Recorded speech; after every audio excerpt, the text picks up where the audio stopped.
Dear students, welcome to my YouTube channel. Dear students, maths spectrometry में हम different classes का fragmentation pattern देख रहे थे। आज हम फ्रेगमेंटेशन पैटर्न का लास्ट लेक्चर देखेंगे और ये है fragmentation pattern of alkyl halides. Alkyl halides में पार्टिकुलरली अल्काइल क्लोराइड और ब्रोमाइड, क्योंकि इनके दो दो आइसोटॉप्स होते हैं, उनकी परसेंटेज भी अच्छी होती है, तो इनमें आइसोटॉपिक पीक्स भी आती हैं। तो अल्काइल हैलाइड का जो फ्रेगमेंटेशन पैटर्न है, इसमें जो हमारे पास मॉलिक्यूलर आयन पीक आती है वो आमतौर पर वीक होती है, बहुत वीक सी पीक आती है, अगरचे ऑब्जर्वेबल होती है, लेकिन अगर वो एरोमेटिक हैलाइड्स हों तो फिर काफी सिग्निफिकेंट और इंटेंस पीक आती है।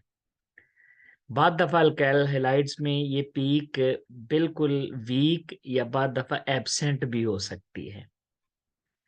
तो अल्काइल हैलाइड्स, इसमें जो स्ट्रेंथ है मॉलिक्यूलर आयन पीक की, कि मॉलिक्यूलर आयन पीक की इंटेंसिटी अच्छी किस में आएगी, तो अल्काइल आयोडाइड में सबसे अच्छी आएगी, क्योंकि इनकी आयोनाइजेशन एनर्जी लो होती है, ज्यादा एनर्जी नहीं देनी पड़ती, जिससे फ्रेगमेंटेशन कम होती है और मॉलिक्यूलर आयन पीक अच्छी आ जाती है। जबकि फ्लोराइड में मॉलिक्यूलर आयन पीक सबसे वीक या एब्सेंट होती है, क्योंकि फ्लोराइड में से इलेक्ट्रॉन निकालने के लिए ज्यादा एनर्जी चाहिए, और जब ज्यादा एनर्जी वाली बीम देंगे तो फिर फ्रेगमेंटेशन भी साथ ही हो जाएगी, जिसकी वजह से इसमें मॉलिक्यूलर आयन पीक सबसे वीक या एब्सेंट, वीकेस्ट। यानी अगर हम आयोडाइड को देखें, हम कह सकते हैं स्ट्रॉन्ग, ब्रोमाइड में लेस स्ट्रॉन्ग, क्लोराइड में वीक और फ्लोराइड में वीकेस्ट हो जाएगी, बहुत वीक पीक आएगी। इसके साथ साथ अगर अल्काइल ग्रुप बड़ा होता जाएगा, जैसे methyl, ethyl, propyl, for example हमारे पास सारे आयोडाइड हैं लेकिन अल्काइल ग्रुप का फर्क है, तो जितना अल्काइल ग्रुप बड़ा होता जाएगा मॉलिक्यूलर आयन की इंटेंसिटी उतनी ही कम होती जाएगी। इसके साथ साथ अल्फा कार्बन पर जितनी ज्यादा ब्रांचिंग होती जाएगी उतनी ही इंटेंसिटी कम होती जाएगी, क्योंकि जितनी ब्रांचिंग ज्यादा होगी उसमें फ्रेगमेंटेशन बन के स्टेबल कार्बोकेटाइन बनने के चांस भी बढ़ते चले जाते हैं, और जितना स्टेबल कार्बोकेटाइन बनता है उतनी आयोनाइजेशन ज्यादा फिजिबल होती है, जिसकी वजह से मॉलिक्यूलर आयन पीक की इंटेंसिटी कम हो जाती है। अब अल्काइल क्लोराइड को अगर देखें, चूंकि क्लोरीन के दो आइसोटोप होते हैं, एक क्लोरीन का आइसोटोप जो होता है वो 35, और 35 वाला जो आइसोटोप है उसकी परसेंटेज होती है 75। इसी तरह हमारे पास एक आइसोटोप इसका होता है 37 वाला, क्लोरीन 37, और उसकी जो परसेंटेज होती है वो 25% होती है। तो दो आइसोटोप है, यही वजह है कि यहाँ पर जो मॉलिक्यूलर आयन पीक आएगी वो एक तो molecular ion peak plus M+2 भी आएगी, क्योंकि एक आइसोटोप 35 है तो दूसरा 37 है, दो का फर्क है दोनों में मैस में। यानी अगर हम इसको कह दें कि ये M है तो ये फिर M+2 पे, तो ये अल्काइल हैलाइड का जो स्पेक्ट्रम होता है क्लोराइड ब्रोमाइड का पार्टिकुलरली, ये उनमें डायग्नोस्टिक पीक्स होती हैं, कैरेक्टरिस्टिक पीक होती हैं, जिससे हमें पता चल जाता है कि ये अल्काइल क्लोराइड है। अब इसमें जो इंटेंसिटी आती है, चूंकि परसेंटेज देखें एक 75 है एक 25 है, तो इसकी जो इंटेंसिटी आएगी, यानी जो M होगा उसकी इंटेंसिटी 3 और ये 1, यानी M की इंटेंसिटी M+2 से 3 टाइम ज्यादा होगी, क्योंकि ये परसेंटेज में फर्क है, क्लोरीन 35 की परसेंटेज 75% है। इसी तरह अगर आप ब्रोमाइड को देखें तो उसके भी दो ही आइसोटोप्स होते हैं ब्रोमाइड के। एक होता है इसका आइसोटोप जो ब्रोमीन का, वो 79 पे, और दूसरा जो होता है वो 81 पे। इसका मतलब यहाँ भी M+2 पीक ही आएगी, M और M+2 पीक्स आएगी। लेकिन चूंकि ये जो ब्रोमीन के दोनों आइसोटोप होते हैं, दोनों ऑलमोस्ट 50-50% होते हैं। यानी जो 79 वाला है वो अगर 50.5% है, 50.5% है, तो जो 81 वाला है वो 49.5। दोनों की चूंकि परसेंटेज एक जैसी होती है, जिसकी वजह से यहाँ पर जो M और M+2 पीक आएगी, दोनों की इंटेंसिटी तकरीबन एक जैसी आएगी। बाकी फ्लोराइड और आयोडाइड तो मोनो आइसोटोपिक होते हैं, उनमें इस तरह के इश्यूज नहीं होते, आइसोटोपिक पीक्स नहीं होती। आइसोटोपिक पीक्स की जो इंटेंसिटी है, इस पे हमने पूरा एक लेक्चर रिकॉर्ड कर रखा है। अगर आप मैथ स्पेक्ट्रोमेट्री में लेक्चर नंबर 16 देखें तो वो सारे का सारा आइसोटोपिक पीक की इंटेंसिटी है और वो कैलकुलेशन कैसे करते हैं उस पे है लेक्चर पूरा। अब इनमें क्लीवेज किस तरह की होती है? अल्फा क्लीवेज हो सकती है, जैसा कि हम सारी क्लासेस में अल्फा क्लीवेज पढ़ के आए हैं। इसके अलावा हैलोजन का लॉस हो सकता है। इसके अलावा HX का यानी HBr, HCl वगैरह का लॉस भी हो सकता है, यानी हैलोजन निकल जाए अल्काइल हेलाइड में से। ये हमारे पास अल्काइल है और ये हेलाइड है, तो यहाँ से हेलाइड ग्रुप अलैदा हो जाए। या अगर हमारे पास RCH2X है तो ये अल्फा क्लीवेज हो जाए यहाँ से, और ये जो CH2X है यहाँ से सेपरेट हो जाए, तो ये अल्फा क्लीवेज हो जाएगी। इसके साथ साथ यहाँ से अगर हमारे पास ये आ जाता है RCH2 और X, तो यहाँ से HX भी निकल सकता है, यानी ये X निकले और ये वाला H निकले जो बीटा कार्बन पे है, तो यहाँ से HX निकल के यहाँ कार्बन कार्बन डबल बॉन्ड बन जाएगा। तो ये एक्स हैलोजन भी निकल सकता है, अल्फा क्लीवेज भी हो सकती है, और इसके साथ साथ यहाँ से HX भी निकल सकता है। बाकी जब यहाँ से हैलोजन निकल जाएगा तो अल्काइल ग्रुप बचेगा, तो अल्काइल के फिर जितनी लंबी चेन होगी उसके डिफरेंट फ्रेगमेंट्स यहाँ पर बनते चले जाएंगे, जो कि इसके मैस स्पेक्ट्रम में अपीयर होंगे। यानी बाकी जो फ्रेगमेंटेशन है वो हाइड्रोकार्बन की वजह से ही होगी। अब इसको स्पेक्ट्रम से अंडरस्टैंड कर लेते हैं। सबसे पहले हमारे पास स्पेक्ट्रम है 1 ब्रोमोहेक्सीन का, जिसका एवरेज मॉलिक्यूलर वेट 165 है। अब चूंकि ब्रोमीन के दो आइसोटोप हैं, तो इसका मतलब है यहाँ M+2 पीक भी आएगी। ये M पीक है हमारे पास 164 पर, और साथ इसके फिर M+2 पीक भी आएगी। अब चूंकि ब्रोमीन के आइसोटोप जो होते हैं उनकी इंटेंसिटी एक जैसी होती है, यानी उनकी परसेंटेज एक जैसी होती है, 50-50 परसेंटेज होती है दोनों की। तो यहाँ पर देखें जो दोनों पीक्स हैं M और M+2 जो है, दोनों की इंटेंसिटी ऑलमोस्ट एक जैसी है। अब यहाँ पर कौन कौन सी पीक्स आ सकती हैं? एक पीक तो आ सकती है कि यहाँ से हैलोजन ग्रुप अलैदा हो जाए। एक पीक आ सकती है कि यहाँ से HBr निकल जाए, ये बीटा वाला हाइड्रोजन निकल जाए। और इसके अलावा यहाँ से जो पीक्स आ सकती हैं वो डिफरेंट अल्काइल ग्रुप जो हैं उनके ब्रेक होने से आ सकती हैं। तो यहाँ डिफरेंट पीक्स आएंगी। सबसे पहले देखें 85 पर एक पीक आ रही है। ये जो 85 पर पीक आ रही है, ये एक्चुअली यहाँ से हैलोजन निकल गया है ग्रुप, और यहाँ देखें हमारे पास ये 6 कार्बन वाला जो है अल्काइल ग्रुप बच गया, CH3CH2, यहाँ पर हमारे पास ये 4 और फिर CH2।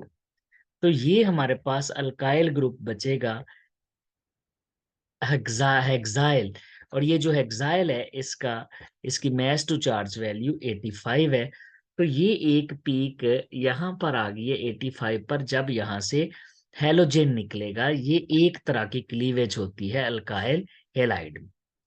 इसके साथ साथ यहाँ पर 43 पर भी पीक आ सकती है, यानी जब ये हेक्साइल अलैदा हो गया है तो ये फर्दर ब्रेक हो सकता है। मींस ये यहाँ से प्रोपाइल ग्रुप अलैदा हो जाए। प्रोपाइल का जो मैस होता है वो 43 होता है मैस टू चार्ज वैल्यू, और बाकी यहाँ पर जो है वो CH2 और यहाँ पर आ जाएगा 3। तो ये यहाँ से ब्रेक हो जाए, ये प्लस है, यहाँ से ब्रेक होके अलहदा होगा तो इसका मैस 43 आएगा और ये 42 आएगा। तो दोनों पॉसिबिलिटीज हैं, 43 42 पे पीक्स आ सकती हैं। तो ये एक पीक, यानी जब हेलो ग्रुप निकल जाता है तो बाकी तो हाइड्रोकार्बन वाला पार्ट बचता है ये सारा, तो फिर हाइड्रोकार्बन वाले फ्रेगमेंट यहाँ पर बनते जाएंगे। इसके साथ साथ यहाँ पर हमारे पास 135 और फिर 137, जैसे यहाँ पर m और m+2 है, तो ये भी 135 और 137 ये यहाँ पर आती है जब यहाँ से इथाइल ग्रुप ब्रेक हो जाता है। इथाइल ग्रुप किस तरह से ब्रेक हो जाता है, देखिए इसकी जो मॉलिक्यूलर आयन पीक बनेगी उसमें ब्रोमीन पर जो लोन पेयर है वहां से वो निकलेगा एक इलेक्ट्रॉन, और बाकी यहाँ पर देखें ये हमारे पास CH2 एक, और इसी तरह दूसरा CH2 ग्रुप है, ये तीसरा CH2 ग्रुप है, फिर यहाँ से चौथा CH2 ग्रुप है, और फिर एक और CH2 ग्रुप, और यहाँ से हमारे पास ये आ जाएगा CH3। अब होता क्या है, यहाँ से हमारे पास ये वाला कार्बन है, यहाँ से एक इलेक्ट्रॉन इधर आता है और एक ये ब्रोमीन वाला इलेक्ट्रॉन इधर आता है, और यहाँ से इथाइल फ्री रेडिकल निकल जाता है। तो बाकी हमारे पास क्या बचता है, बाकी हमारे पास साइक्लोब्रोमोनियम आयन बचता है, इस पर आएगा पॉजिटिव चार्ज, और यहाँ पर जो है वो 5 कार्बन आ जाएंगे।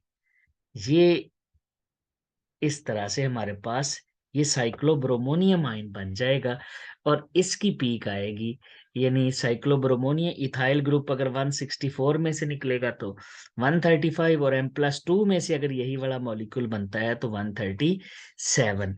तो एक पीक अल्काइल हैलाइड में, जब अल्काइल हैलाइड की लेंथ ज्यादा हो तो इस तरह से साइक्लोब्रोमोनियम आयन के बनने से भी आ सकती है। अच्छा, यहाँ पर देखें, ये हमारे पास 1 2 3 4, ये 4 हमारे पास आ जाएंगे कार्बन, और एक ब्रोमीन आ जाएगा, तो ये साइक्लो ब्रोमोनियम आयन, और यहाँ से ये इथाइल फ्री रेडिकल निकल जाएगा, यानी 29 का यहाँ से लॉस होगा। तो इसमें से 29 का लॉस कर दें तो 135 आता है, अगर इसमें से लॉस करेंगे तो 137। तो इस तरह से यहाँ पर डिफरेंट पीक्स आ जाती हैं अल्काइल हैलाइड के स्पेक्ट्रम में। एक और स्पेक्ट्रम देख लेते हैं, और ये है 2-क्लोरोहेप्टेन का स्पेक्ट्रम। अब आपको पता है क्लोरीन के भी 2 आइसोटोप होते हैं, लेकिन ये जो आइसोटोप है इनकी परसेंटेज में काफी फर्क होता है। इसमें जो 35 वाला होता है उसकी परसेंटेज ज्यादा होती है, और जो 37 वाला होता है उसकी परसेंटेज कम होती है। तो इसमें देखें इसकी इंटेंसिटी ज्यादा है, क्योंकि क्लोरीन 35 जो है उसकी परसेंटेज ज्यादा होती है, जबकि 37 की परसेंटेज कम होती है। तो ये भी डायग्नोस्टिक पीक है क्लोरीन में। क्लोरीन का जो हमारे पास मॉलिक्यूलर आयन पीक आएंगी, एक तो m+2 पीक आएगी, दूसरा उनकी परसेंटेज ऑलमोस्ट 3:1 के रेफरेंस से आएगी। जैसे ब्रोमीन में बराबर बराबर m और m+2 पीक्स बराबर बराबर आ जाती हैं। तो यहाँ पर भी अब जो फ्रेगमेंट्स आएंगे वो उसी तरह का आएंगे कि यहाँ से साइक्लो क्लोरोनियम आयन भी बन सकता है, क्लोरीन भी निकल सकता है, HCl भी निकल सकता है, और बाकी हाइड्रोकार्बन वाला पार्ट है। जैसे देखें ये 107 और 105, यानी एक पीक आई है 105 पे, वो जब इथाइल ग्रुप निकलेगा यहाँ से, इसमें से इथाइल ग्रुप, यानी इसमें से 29 का लॉस हुआ है, या इसमें से 29 का लॉस करें तो ये 107। तो ये किस तरह से बनेगी, ये हमारे पास क्लोरीन है, क्लोरीन का एक इलेक्ट्रॉन निकल चुका है यहाँ से, ये क्योंकि इसकी मॉलिक्यूलर जो आयन पीक है वो आ चुकी है इसमें से एक इलेक्ट्रॉन के निकलने से। अब यहाँ पर इसके साथ अटैच है CH, और साथ आ गया CH3, और फिर CH3 के साथ यहाँ पर आते हैं CH2 ग्रुप्स। तो यहाँ 4 CH2 ग्रुप्स हैं, हम यहाँ पर ये 2 CH2 3 CH2 या 2 CH2 अलहदा कर लेते हैं ताकि फ्रेगमेंटेशन इजी रहे। और फिर यहाँ पर हमारे पास एक और CH2 है, इसी तरह यहाँ पर हमारे पास CH2 है, और ये हमारे पास CH3 है। ये बन गया 2-क्लोरोहेप्टेन। अब यहाँ से इथाइल ग्रुप निकलना है, यानी ये इलेक्ट्रॉन यहाँ आएगा और ये जो बॉन्ड है इसका एक इलेक्ट्रॉन इधर आएगा, तो यहाँ से इथाइल फ्री रेडिकल निकल जाएगा और हमारे पास ये साइक्लोक्लोरोनियम आयन बन जाएगा। ये हमारे पास क्लोरीन है, तो ये हम रिंग में कितने कार्बन आ गए, 1 2 3 और 4। तो ये इस तरह से बनेगा साइक्लोक्लोरोनियम आयन इथाइल ग्रुप के निकल जाने से, और ये CH के साथ CH3 भी है, प्लस यहाँ पर पॉजिटिव चार्ज आ जाएगा और इथाइल फ्री रेडिकल यहाँ से निकल जाएगा। अब ये पीक्स आएंगी 105 और 107 पर। 105 वाले पीक की इंटेंसिटी थोड़ी ज्यादा होगी क्योंकि इसमें क्लोरीन 35 वाला आइसोटोप है, जबकि 107 की इंटेंसिटी थोड़ी कम होगी क्योंकि इसमें 37 वाला आइसोटोप है। तो एक पीक तो इस तरह से आ जाएगी, यानी साइक्लोक्लोरोनियम आयन इथाइल ग्रुप निकल गया। इसके साथ साथ यहाँ से क्लोरीन और HCl भी निकल सकते हैं, यानी अगर क्लोरीन निकल जाए यहाँ पे तो ये पीक आती है 99 पर, और अगर यहाँ से HCl निकल जाए तो ये पीक आती है 98 पर। अब अगर हम यहाँ से क्लोरीन निकाल दें तो बाकी जो अल्काइल ग्रुप बचता है, ये आता है हमारे पास CH3, और CH3 के साथ हैं 4 CH2 ग्रुप, CH2 4, और इसके साथ साथ हमारे पास है CH और CH3। तो यहां से निकला है क्लोरीन। इस पूरे का जो मैस बनेगा वो बनेगा 99। क्लोरीन के निकल जाने से पीक आएगी 99 पे, और अगर HCl निकलेगा ये लॉस ऑफ HCl की वजह से है और ये लॉस ऑफ क्लोरीन की वजह से है। ये दोनों जो हैं this is due to the loss of ethyl group, ये इथाइल ग्रुप के लॉस की वजह से है। तो ये 99 पर आ गया। इसके अब 99 पर जब पीक आएगी इसके फर्दर फ्रेगमेंट भी फर्दर बन सकते हैं, यानी अगर प्रोपाइल ग्रुप निकल जाए तो ये 43 पे भी आ सकता है, 46 पे, सॉरी 56 पे पीक आ सकती है, और इसके साथ साथ 43 पे भी आ सकती है। यानी आप 99 के दो फ्रेगमेंट बना लें। 99 के दो फ्रेगमेंट कैसे बनेंगे, एक बन जाएगा CH3 CH2 और CH2। ये जो बनेगा फ्रेगमेंट ये होगा 43 वाला, ये 43 पे पीक शो कर देगा। और 99 में से अगर आप 43 निकाल दें, 99 में से 43 निकालेंगे तो दूसरी पीक जो है वो 56 पर आएगी। तो इस तरह से जब हैलोजन ग्रुप निकल जाता है तो जो बाकी पीक्स आती हैं वो एक्चुअली होती हैं इसका जो हाइड्रोकार्बन पार्ट होता है उसकी फ्रेगमेंटेशन की वजह से। अब अगर जो हैलो ग्रुप है वो एक से ज्यादा आ जाएं, यानी अगर हैलो ग्रुप 2 आ जाए तो फिर जो आइसोटोपिक पीक्स हैं उसमें M+2 के साथ साथ M+4 पीक भी आएगी, चाहे वो क्लोरीन हो या ब्रोमीन हो। जैसे देखें ये डाइक्लोरोमीथेन है, तो डाइक्लोरोमीथेन में 2 क्लोरीन है, इसका एवरेज मॉलिक्यूलर मास ऑलमोस्ट 85 है। तो अब अगर हम इसमें मॉलिक्यूलर आयन पीक देखें तो ये 85 84 पे आएगी, फिर प्लस M+2, और यहाँ M+4 भी आएगी क्योंकि 2 क्लोरीन है। यहाँ पर हमारे पास जो क्लोरीन है 2 क्लोरीन है, तो इसमें पॉसिबिलिटी क्या है कि दोनों क्लोरीन 35 वाले आ जाएं, या एक क्लोरीन 35 और दूसरा क्लोरीन 37 वाला आ जाए, या फिर ये भी पॉसिबिलिटी है कि दोनों क्लोरीन 37 वाले आ जाए। फर्ज करें क्लोरीन क्लोरीन इसका मैस अगर 70 है तो इसका मैस 72 है, इसका मैस 74 है। मींस अगर आप इसको M कह रहे हैं तो ये वाली जो पीक है ये M+2 आएगी, और ये वाली पीक जो है ये M+4 आएगी। तो इस तरह से अब इनकी इंटेंसिटी चूंकि 35 और 35 वाले की परसेंटेज ज्यादा है तो ज्यादा होगी, 35 37 कम, और 37 37 की जो इंटेंसिटी है वो और कम हो जाएगी। ये मैंने बताया लेक्चर नंबर 16 है, जिसमें हमने इंटेंसिटी कैलकुलेट करना सीखी थी कि 2 या 3 क्लोरीन आ जाएं, या ब्रोमीन आ जाए, या 1 क्लोरीन 1 ब्रोमीन आ जाए, या 1 क्लोरीन 2 ब्रोमीन आ जाए, तो परसेंटेज कैसे निकलती है। अब इसमें भी क्लीवेज हम यहाँ से हेलो ग्रुप निकाल देते हैं। जब हेलो ग्रुप निकाल देंगे, 35 निकाल देंगे, तो हमारे पास 49 पर एक पीक आ जाएगी, बड़ी पीक आ जाएगी एक।